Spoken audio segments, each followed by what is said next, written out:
ನೋಡಿದರೆ ಜೀವನದ ಒಂದು ಮುಖ್ಯವಾದ ಘಟಕವೆಂದರೆ ಈ ಲೇಖನೆಯ ಮಹತ್ವ.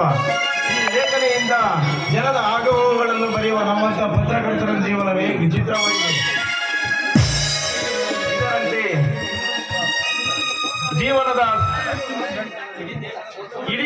ಇಡೀ ದೇಶದ ಬದುಕನ್ನು ಆನೆಯ ಮೇಲೆ ಬರೆಯುವ ನಮ್ಮಂತ ಪತ್ರಕರ್ತರ ಜೀವನವೇ ವಿಚಿತ್ರವಾಗಿದೆ.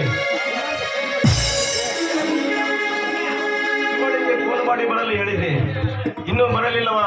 ಯಾಕೆ?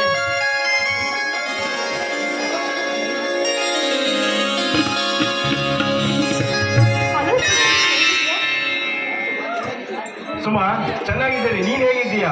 ನಾನು ತುಂಬಾ ಚೆನ್ನಾಗಿದ್ದೀನಿ. ನೀನು ಹೇಗಿದ್ದೀಯಾ? ನಾನು ಚೆನ್ನಾಗಿದ್ದೇನೆ. ಅಂದ ಹಾಗೆ ನನಗೆ ಉಳಿದುಕೊಳ್ಳುವ ವ್ಯವಸ್ಥೆ ಮಾಡಿರುವೆ ಸುಮಾ. ಮನಸ್ಸು ಕೊಟ್ಟ ಮೇಲೆ ಮನೆಯಲ್ಲಿ ಚೆನ್ನಾಗಿ ಕೊಡಲ್ಲ ಅಂತಿದೆ. ನಾನು ಮನೆಯಲ್ಲಿ ನಿಮ್ದಾಗಿರುವಾಗ ಮತ್ತೆ ಯಾಕೆ ಮಾತು? ಬನ್ನಿ, ನಮ್ಮ ಮನೆಗೆ ಉಳ್ಕೊಂಡ್ರೆ. ಬೇಡ ಸುಮಾ. ಹಳ್ಳಿಗಳಲ್ಲಿ ಹೆಣ್ಣು ಗಂಡುಗಳ ಬಗ್ಗೆ ಜನರು ಬೇಗನೆ ಅಪಾರ್ಥ ಕಲ್ಪಿಸಿಕೊಳ್ಳುತ್ತಾರೆ. ಪಟ್ಟಣದಲ್ಲಿರುವ ನಮ್ಮ ಪ್ರೀತಿ ಈ ಹಳ್ಳಿಯಲ್ಲಿ ಆಧಾರದ ಪಟ್ಟಿಯನ್ನು ಪಡೆಯಬಾರದು. ಅಂದ ಹಾಗೆ ನಾನು ರೈತರ ಕಾಳಜಿ ವಹಿಸಿ ಇಲ್ಲಿಗೆ ಬಂದಿದ್ದೇನೆ. ನಾನು ಬರೆಯುವ ರೈತರ ವಿರುದ್ಧದ ನಿಷ್ಠೂರವಾದ ಮಾತು ನಿನ್ನ ಕಡೆಗೆ ತಿರುಗಬಾರದು. ಈಗಲೂ ಕೂಡ ಈ ಸಮಾಜದ ಬಗ್ಗೆನೇ ಯೋಚನೆ ಮಾಡ್ತೀರಾ? ಆ ಯೋಚನೆ ಬಿಟ್ಟು ಬೇರೆ ಯಾವ್ದಾದ್ರು ಉದ್ಯೋಗ ನೋಡ್ಕೋಬಾರ್ದ? ನೀನಷ್ಟೇ ಸುಮಾ.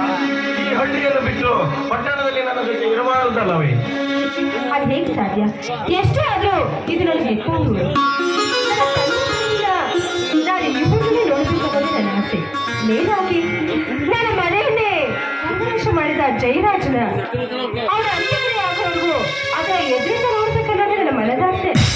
ನನಗೂ ಅಷ್ಟೇ ಸುಮಾ. ನಿನ್ನ ಪ್ರೀತಿಯನ್ನು ಬಿಟ್ಟು ನನಗೆ ಬೇರೆ ಯಾವುದೂ ಇಲ್ಲ. ಅಂದ ಹಾಗೆ ನನ್ನ ಕೈಲಾದ ಸಹಾಯವನ್ನು ಈ ಸಮಾಜಕ್ಕೆ ಮಾಡುವುದು ನನ್ನ ಕರ್ತವ್ಯವಾಗಿದೆ ಸುಮಾ. ನಿಮ್ಮ ಹತ್ರ ವಾದ ಕೇಳಿದ್ನಲ್ಲ, ಅದು ನನ್ನ ದೊಡ್ಡ ತಪ್ಪು. ಬನ್ನಿ ಬನ್ನಿ, ಆದಷ್ಟು ಬೇಗ ನಮ್ಮ ಮನೆಗೆ ಹೋಗೋಣ. ನಿನ್ನ ಸುಮಾ, 1 ವರ್ಷದ ನಂತರ ನಾವು ಮುಖಾಮುಖಿಯಾಗಿ ಭೇಟಿಯಾಗಿದ್ದೇವೆ.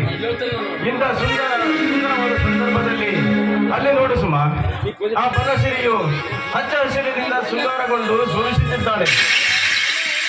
ಇಂಥ ಸುಮಧುರವಾದ ಸಮಯದಲ್ಲಿ ಒಂದಿಷ್ಟು ಸಮಯವನ್ನು ಕಳೆದುಕೊಂಡು ಹೋಗೋಣ. ನನ್ನ ಬಾಳಿಗೆ ಹೊಸ ಸಾಂಗ್ ಹೇಳ್ತಿದ್ರೆ ಈಗ ದೇವರ ಮನಸ್ಸನ್ನ ನಾನು ನೋಡ್ತೀನ. ನೀವು ಹೇಗೆ ಹೇಳ್ತಾರೋ ಹಾಗೆ ಆಯ್ತು, ಮಳೆಯಾಗಿ ಹರಿದು ಬರಲಿ ಸುಮಧುರ.